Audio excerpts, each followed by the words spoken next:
मुसीबत घबराने से नहीं, उसका सामना करने से हल होती है। आज की कहानी में हम यही बात समझेंगे।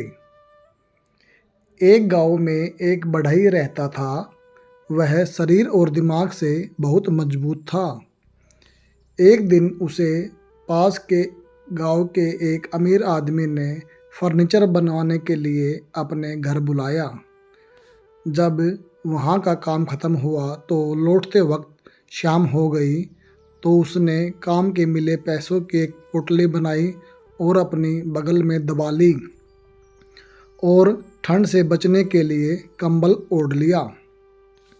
वह चुपचाप सुनसान रास्ते से घर की ओर रवाना हुआ।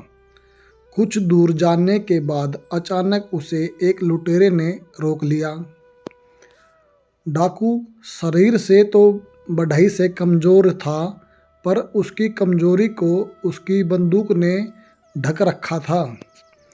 अब बढ़ई ने उसे सामने देखा तो लुटेरा बोला, जो कुछ भी तुम्हारे पास है सभी मुझे दे दो, नहीं तो मैं तुम्हें गोली मार दूंगा।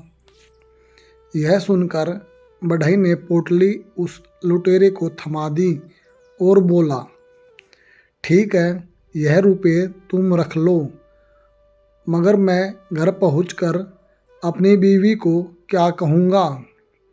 वो तो यही समझेगी कि मैंने पैसे जुए में उड़ा दिए होंगे।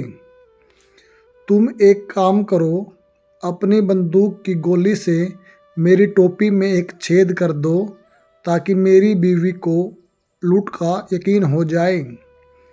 लुटेरे ने बड़ी शान से बंदूक से गोली चलाई और टोपी में छेद कर दिया। अब लुटेरा जाने लगा तो बढ़ई बोला, एक काम और कर दो, जिससे बीवी को पूरा यकीन हो जाए कि लुटेरों के गैंग ने मिलकर मुझे लूटा है, वरना मेरी बीवी मुझे कायर ही समझेगी। तुम इस कंबल में भी 4-5 छेद कर दो। लुटेरे ने खुशी खुशी कंबल में भी कई गोलियां चलाकर छेद कर दिए। इसके बाद बढ़ई ने अपना कोट भी निकाल दिया और बोला, इसमें भी 1-2 छेद कर दो, ताकि सभी गांव वालों को यकीन हो जाए कि मैंने बहुत संघर्ष किया था, लेकिन फिर भी मैं अपना धन नहीं बचा सका। इस पर लुटेरा बोला, बस कर भाई, इस बंदूक में गोलियां ख़त्म हो गई हैं। यह सुनते ही बढ़ई आगे बढ़ा और लुटेरे को दबोच लिया और बोला, मैं भी तो यही चाहता था। तुम्हारी ताकत सिर्फ ये बंदूक थी, अब ये भी खाली है। अब तुम्हारा कोई जोर मुझ पर नहीं चल सकता है। चुपचाप मेरी पोटली मुझे वापस दे दो, वरना।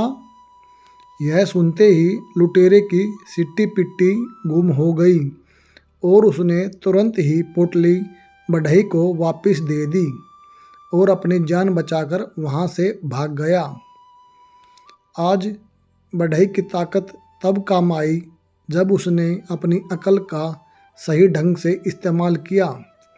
इसीलिए कहते हैं कि मुश्किल हालात में अपनी अकल का ज़्यादा इस्तेमाल करना चाहिए, तभी आप मुसीबतों से निकल सकते हैं। यह चैनल एक प्रेरणा स्रोत है। यहाँ पर ऐसी ही कहानियाँ सुनने के लिए इस चैनल को ज़्यादा से ज़्यादा लाइक करें, सब्सक्राइब करें, शेयर करें और कमेंट करके ज़रूर बताएं कि आपको स्टोरी कैसी लगी।